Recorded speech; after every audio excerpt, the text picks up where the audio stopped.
Can you get me back here, Brian? What?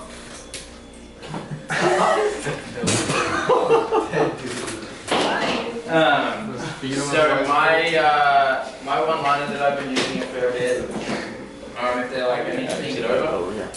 I usually like have a couple that I'll say. I'll be like, yeah, absolutely. My job is just show you the information and help you, think about it. But the one I've been using that I like. That's probably early, yeah. Hmm? That's when they give it to you early.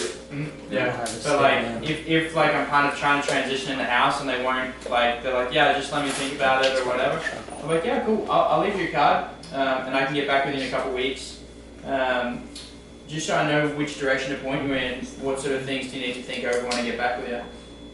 And then the sales pressure is like way down because they think like the pitch is over and they think that I'm going to come back in 2 weeks and whatever, and then they'll give me the true objection, like the actual one, and I have to play it really cool. So but yeah, like that's totally fine. Obviously my job is to see if it's a good fit for your home and family. I don't want you feeling uncomfortable. Yeah, I can leave you a card at the end. Over the next couple of weeks, when I get back with you, what are some things I can help you out with, or any questions I can help answer, point you in the right direction of? Obviously, I'm a consultant, so I'm happy to help you guys out. And then they'll normally like give me something like, oh, sometimes they'll just be like, oh, nothing, and then I know they're just BSing me and they want me off the doorstep. Or sometimes they're like, oh, I just need to talk with my husband about it. I'm like, oh, okay, no problems. Well, look, I'll be out here till 9.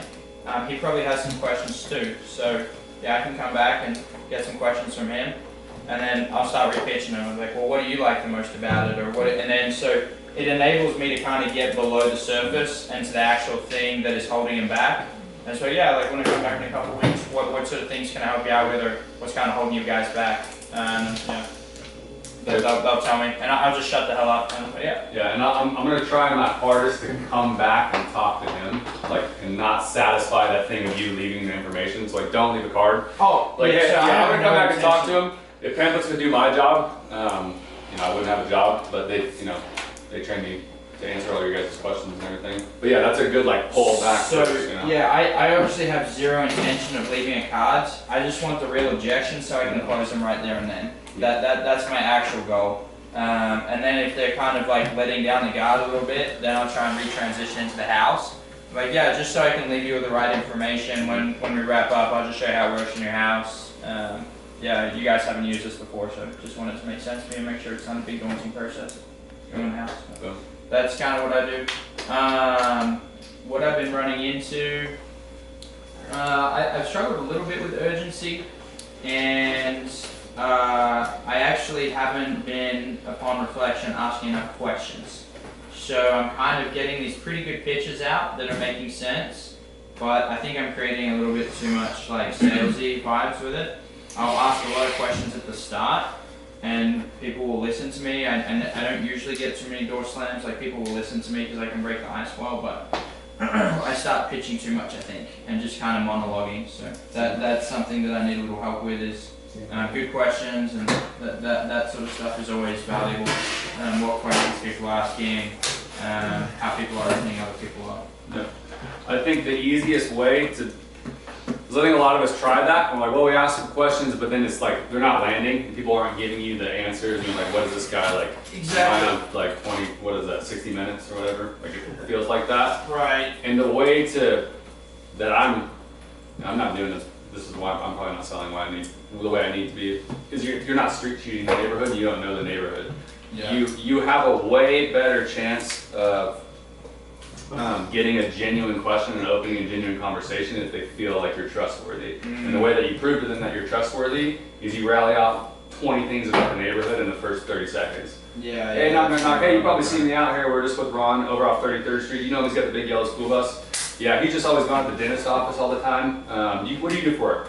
I'm going to get a way better chance of what do you get for work after I already established who I am and that I'm important. Yeah, that's funny. Off the beginning right there, it's like, I know everything. Yeah, we've done this, you know, this person moved out, that house was on fire, that one had the car broken into. If I do that in the first 30 seconds, all my questions I'm going to get answered way easier. And I'm going to take away that iceberg because they're not going to be concerned of who is this guy I'm giving my information to? Yeah. Because off the rip, they're like, what do you, that's a guy with an 80 t-shirt on asking me personal questions. No, I'm not going to give him any of that. But if I'm name dropping properly, then I'm uncovering all that. Then he doesn't feel weird when I ask him that question because I already established who I am. It's funny you say So that. don't, like, yeah. my sale, you know, I had a good icebreaker with the wife, and she was a little bit more of a lamb. So I kind of got some info out of her. When the husband came home, she had already told me he was a firefighter, and I'd met 3 other firefighters. Boom. And so that was my. You had no problem with that. I guarantee it. Well, that was a sale. Yep. But I had not really used many name drops throughout the day, and I was kind of getting like shat on. And so it's funny when, like exactly as you say, when I used a name drop there, I built a ton of credibility, and yeah. And the specifics of the name drop. Oh yeah, oh you're a firefighter? Do you know this person, this person, this person? He works over at this. And I think that's kind of what I'm not doing enough. Like I used to do it a lot last summer, is I would like ask specifics about their job. So like, oh you're a firefighter? Oh cool. Oh, at which station? You know? Yeah. And then you work at the same station as Ronnie? Exactly. Oh, you work at St. Mary's, whatever, just off of 15th Boulevard or whatever. And then they're like, oh shit, he like knows the neighborhood. Instead of like, oh yeah, I know another firefighter, his name's Jeff or whatever. And it's like, right. Yeah, I mean, you're right, his name is Jeff, but okay. Yeah. Like, so you know him, how does that affect me? You know what I mean? So I think that's I need to street sheet better, so that's perfect. And then during these months of the summer, we get the like tendency to just blitz. Yeah, for sure. And you're not working your hood properly. Yeah, especially the early hours, guys. The early, yes, we're getting out there a little early. Probably some of you are like, oh, what the hell? Like, where's 5 o'clock now? Pack that person that's home and talk to him for 20 minutes and write everything down on your street sheet. Okay, who lives there? What's his name? When do they get home? What do they do for work? And like that nosy person that has nothing to do will tell you everything, and slow play it and have a 20-minute interaction. Get a water bottle. Don't like absolutely deplete yourself before 6 o'clock comes around. Work your neighborhood properly. Write down all your streets. Know like who the homeowners are, who's living out there, and then when 6 o'clock rolls around, you're ready to go. You have all your arrows lined up for your name drop. Yeah, that's perfect. Coop. I was just gonna say, I wrote down like all the sales I've gotten this summer. I wrote down like what are the main 1 or 2 reasons I got the sale. Like what did I do super well that ultimately is why I got the sale. And I think for like 50-60% of them, it was like really good neighbor referencing. Yep. So just like Nate was literally just talking about. So it's like it's really like essential. It's so essential, especially getting big weeks where you do you know 5, 6, 7 in the same hood. I think neighbor referencing is like how you're gonna do that. And there's a lot of people that I'm running into like, well, we haven't really thought about this before, yada yada yada. If I would have sold his neighbor, I would have sold him. Yeah. But I just didn't sell his neighbor yet, right? They weren't comfortable taking the jump because I'm moving through my neighborhoods too fast, and so like once I get one, then it's way easier to get the neighbors. Because then all I have to say is, that guy that told me, oh yeah, we haven't really thought about this. If I set up his neighbor and I told him I set up his neighbor, he'll do it just because his neighbor got it. You see it all the time, all the time. And if you want to get laydowns, easy sales, the person that's a hard sale is an easy sell if you sell his neighbor first. He's an easy sell if you name drop and you know everything that's going on, right? Definitely. Way easy. If you sell them, it's easy to get the neighbor, dude. Yeah. Like if I'm walking out the house and knock on the door and a technician's like installing and I can just point, oh hey, it's Spencer, that's Spencer. I'm Mike, that's like, dude. Yeah. Money, bro. Yeah, money. the technician's up on the ladder, it's so good. Yeah. So, yeah. Colton? What you were saying about how like, the neighborhoods that we're in right now, everybody knows each other. Like all the neighbors know each other. So if you can, start telling them about, oh, I know Kyle, I know Matt, I know, or I talked to Kyle, talked to Matt, blah, blah, blah. Oh yeah, he's a super cool guy, whatever. Yeah. Anyways, they'll definitely trust you way more than you're just some random kid knocking on their door, giving them a stupid sales pitch, you know? Yep. And one of my sales I got last week, that was like literally the first one I knocked. That house that had a for sale sign up on it, so I marked it as like can't knock for like pretty much the whole week. This was Friday. And I was like riding down the street and there was no for sale sign. There was 2 cars parked in the driveway. I was like, what the hell? So I went and knocked and they were like moving in. They had just bought the house Tuesday. So like they They didn't know any of the neighbors, nothing like that. And I was just telling the guy, oh yeah, this is Kenny, this is Bridget, Bridget has ADT, this is, I was just telling him about all the neighbors. Because the first thing he said to me when he came out, he was like, oh yeah man, I do my own security, like, no, it's okay, blah, blah, blah. And I was just telling him about the neighborhood. And he just, I guess he trusted me, so he just let me in and bought it. Yep. That's amazing, bro. Yeah, Good crazy. example. Good Yeah. example. I think something to remember too, the end of the summer, is especially like Nate being in the second summer, it's like may not even be happening like it was last year or something like that. And there's a couple more second years in here, and some of the third years it's the same way.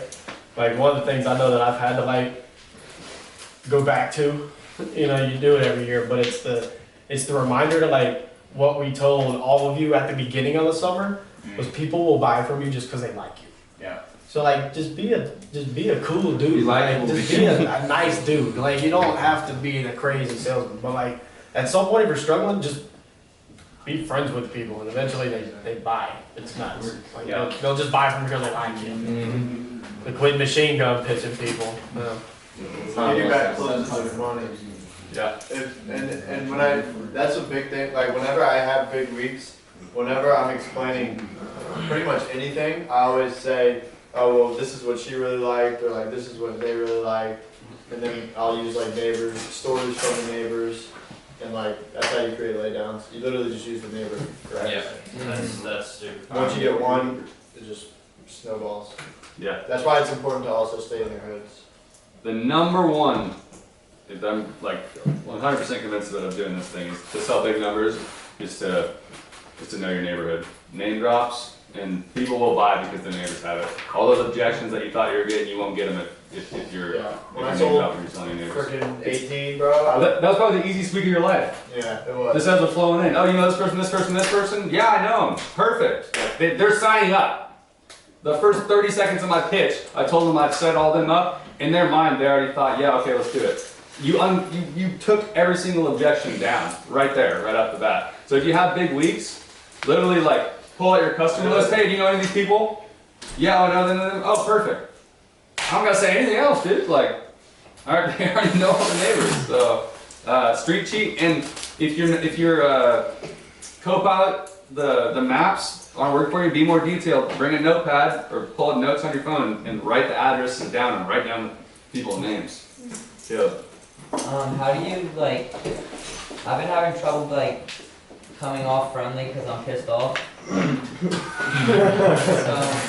like, I can't build. It's hard for me to build any type of relationship with a customer, even though in my head I'm like, dude, just be nice. Between now and 4, don't worry about selling. Your job not to sell. Your job just to talk to people. Between now and 4. After 4, your job is to sell today. Before that, don't worry about it. Just get your name drops. That's not your job. Your job is to sell after 4. Okay. Got it? No, it's not 4 o'clock yet. You can't have it. But like, if Don't get them sure. that's your attitude, if that's your attitude, then what you're gonna do is you're gonna build a lot of relationships. You're probably gonna sell one before 4 just because you're probably gonna end up selling one. But then if you don't, hey, I'm not worried about it. After 4, I got all my name drops. I got my freaking, I'm loaded, dude. Like banana clip, ready to go. I know all my neighbors. I know everything. I'm gonna fire them things down. You know about that.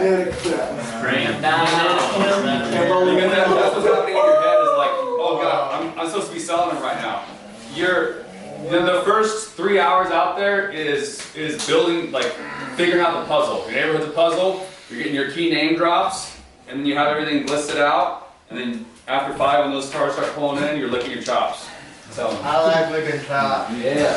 Shirt size. Jacket, medium. No. Sort of like the tight shirts. Yeah. Alright. Would you pray for us? Yeah, I will pray. Cool. Thank you. I will pray. Please, Lord, just look after us today on the doors. Keep everybody cool and hydrated. Help us run into people who can benefit from this, product that we're selling. Peace of mind, just knowing that they're keeping their family safe. Help them to, uncloud their judgment. Help us overcome objections. And yeah, let's just let everybody get one a day at least. Amen.